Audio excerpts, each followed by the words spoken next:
Le Conseil des ministres tenu le 7 février, et vous en avez fait déjà le commentaire, a décidé de donner instruction au garde des Sceaux que je suis pour prendre, et je le cite, toutes les mesures nécessaires. J'ai pris service comme garde des Sceaux le 9 octobre, où le professeur Ismaël Madior Fall m'a passé les services. On était d'ailleurs au ministère des Affaires étrangères. Rappelez-vous alors de ce que j'avais dit.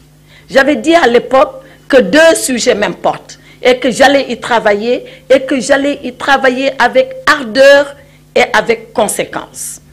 La première, c'est d'abord de désengorger les prisons. Et monsieur le directeur général de l'administration pénitentiaire, le colonel Diagne, est ici présent avec nous.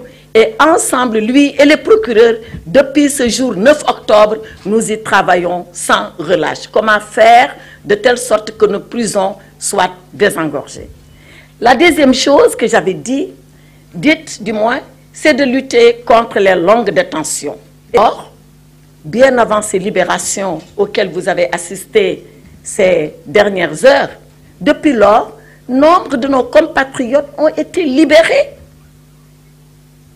Il se trouve que cette libération, peut-être, ou ces libérations ont été beaucoup plus massives. Mais depuis lors, nous sommes sur cette cadence de libérer les Sénégalais en donnant des conditions beaucoup plus douces que la détention, c'est-à-dire le contrôle judiciaire, la mise en liberté provisoire, le port du bracelet électronique et les libérations conditionnelles s'il se trouvait qu'ils étaient déjà condamnés et qu'ils étaient en train de subir la peine de prison qui leur avait été infligée par le juge. Donc c'est pour vous dire que la volonté d'apaiser l'espace public est une ancienne volonté.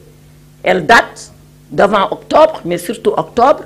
Elle date surtout de novembre, quand les parquetiers ont décidé de cela autour de moi et autour du ministre El Hadj Momar Samb, mais elle date enfin de façon beaucoup plus solennelle par cette décision de Monsieur le Président de la République lors du Conseil des ministres du 7 février.